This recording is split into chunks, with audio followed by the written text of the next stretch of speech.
Assalamualaikum warahmatullahi wabarakatuh. Halo teman-teman semuanya. Kami dari kelompok 6 yang beranggotakan dengan saya Desi Andriani, Nurmansyarah dan Sunaria. Sebelumnya kami ingin mengucapkan terima kasih banyak kepada Bapak Amr Muzan selaku dosen pengampu mata kuliah Hukum Perbankan Syariah di semester 4 ini. Baiklah, pada kesempatan kali ini kami bertiga akan menjelaskan materi mengenai perlindungan hukum, bank, nasabah, dan pelaku usaha. Seperti yang kita ketahui, Negara Kesatuan Republik Indonesia adalah negara hukum yang menjamin tinggi supremasi hukum yang terrefleksi dalam penegakan hukum dan keadilan berdasarkan Undang-Undang Dasar Republik Indonesia, serta menjunjung tinggi hak asasi manusia, menjamin semua warga negara bersamaan dengan kedudukannya di dalam hukum dan pemerintahan tanpa pengecualian. Keberadaan hukum dalam masyarakat sangat penting dalam kehidupan di mana hukum dibangun dengan dijiwai oleh moral konstitualisme, yaitu menjamin kebebasan dan hak warga dan hak warga. Hak-hak asasi warga harus dihormati dan ditegakkan oleh pengembang kekuasaan negara dimanapun dan kapanpun, ataupun juga ketika warga menggunakan kebebasannya untuk ikut serta atau untuk mengetahui jalannya proses pembuatan kebijakan publik. Berdasarkan Kamus Besar Bahasa Indonesia, perlindungan berasal dari kata lindung, artinya menempatkan dirinya di bawah atau di balik dan di belakang sesuatu. Sedangkan perlindungan artinya tempat berlindung atau hal atau perbuatan dan sebagainya, memperlindung. Menurut Simorangkir, hukum adalah peraturan-peraturan yang bersifat memaksa, yang menentukan tingkah laku dalam kehidupan manusia dalam lingkungan masyarakat yang dibuat oleh badan-badan resmi yang berwajib pelanggaran terhadap peraturan tersebut berakibat diambilnya tindakan dengan hukum tertentu. Dewan Pengawas Syariah adalah suatu badan yang bertugas mengawasi pelaksanaan keputusan DSN di lembaga keuangan syariah. DPS diangkat dan diberhentikan di lembaga keuangan syariah melalui RUPS setelah mendapat rekomendasi dari DSN. Tugas Dewan Pengawas Syariah pastilah sangat besar karena memang tidak mudah menjadi lembaga yang harus mengawasi dan bersifat menjamin operasi sebuah entitas bisnis dalam konteks yang amat luas dan kompleks yang secara umum memasuki ranah-ranah khilafiyah, karena menyangkut urusan-urusan muamalah di mana ruang interferensinya ini sangatlah luas. Dewan Pengawas Syariah bertugas mengawasi operasional bank dan produk-produknya agar tidak menyimpang dari garis syariah. Yang selanjutnya, perlindungan hukum terhadap bank dalam pemberian kredit. Perlindungan hukum merupakan suatu hal terpenting unsur suatu negara. Hukum dianggap penting karena dalam pembentukan suatu negara akan dibentuk pula hukum yang mengatur setiap warga negaranya berdasarkan beberapa prinsip hukum jaminan sebagaimana yang diatur oleh ketentuan-ketentuan KUHP adalah sebagai berikut. Yang pertama, kedudukan harta pihak penjamin. Dalam pasal 1131 KUHP mengatur tentang kedudukan harta pihak peminjam, yaitu bahwa harta pihak peminjam adalah sepenuhnya merupakan jaminan atau tanggungan maupun utangnya. Ketentuan pasal 1131 KUHP merupakan salah satu ketentuan pokok dalam hukum jaminan, yaitu mengatur tentang kedudukan harta pihak yang berutang atau pihak peminjam atau perikatan utangnya. Yang kedua, kedudukan pihak pemberi pinjaman. Berdasarkan ketentuan pasal 1132 KUHP dapat disimpulkan bahwa kedudukan pihak pemberi pinjaman dapat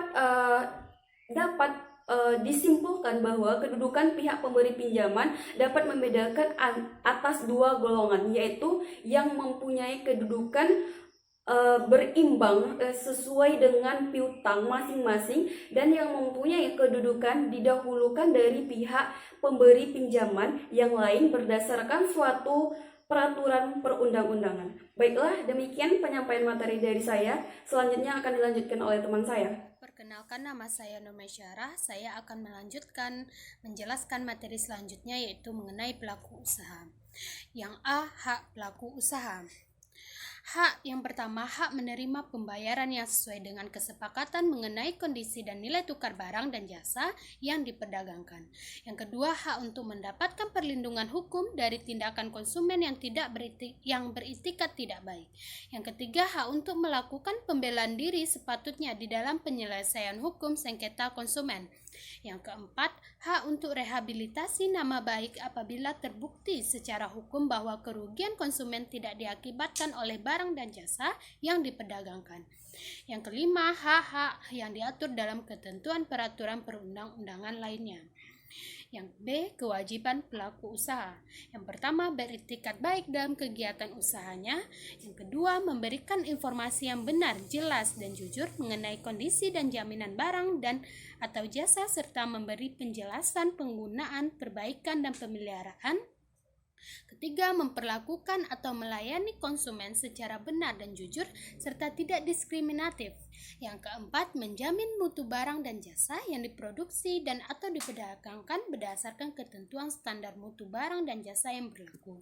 Yang kelima, memberi kesempatan kepada konsumen untuk menguji dan atau mencoba barang dan jasa yang dibuat dan atau diperdagangkan. Yang keenam, memberikan kompensasi ganti rugi dan penggantian atas kerugian akibat penggunaan, pemakaian, dan pemanfaatan barang dan jasa yang diperdagangkan. Yang ketujuh, memberikan kompensasi ganti rugi atas penggantian bila barang dan jasa yang diterima atau dimanfaatkan tidak sesuai dengan perjanjian. Yang C, perbuatan yang dilarang bagi pelaku usaha. Untuk melindungi pihak konsumen dari ketidakadilan, Undang-Undang Perlindungan Konsumen telah menentukan larangan-larangan kepada pelaku usaha dalam menjalankan kegiatan usahanya. Larangan-larangan tersebut adalah: yang pertama, larangan bagi pelaku usaha yang berhubungan dengan barang dan jasa yang diperdagangkan.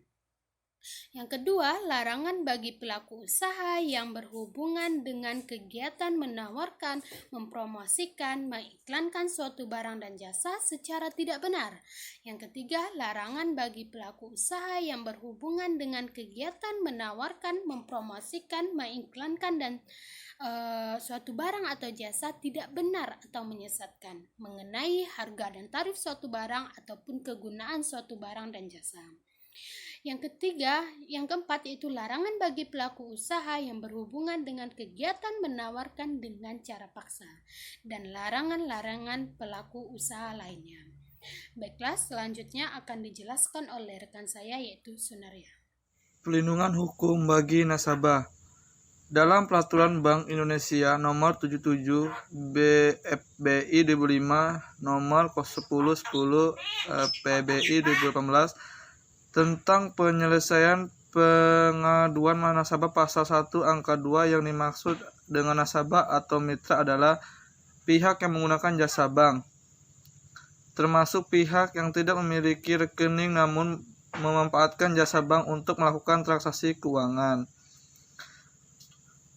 Komandin dalam Kamus Perbankan menyatakan bahwa nasabah adalah seorang atau suatu perusahaan yang mempunyai rekening koran atau deposito atau tabungan serupa lainnya pada sebuah bank. Sedangkan menurut Muhammad Jumahana menyebutkan bahwa nasabah merupakan konsumen dari pelayanan jasa perbankan. Apakah dilihat dari segi ilmu ekonomi, nasabah merupakan orang yang menggunakan jasa yang berinteraksi dengan perusahaan setelah proses produksi selesai karena mereka adalah pengguna produk.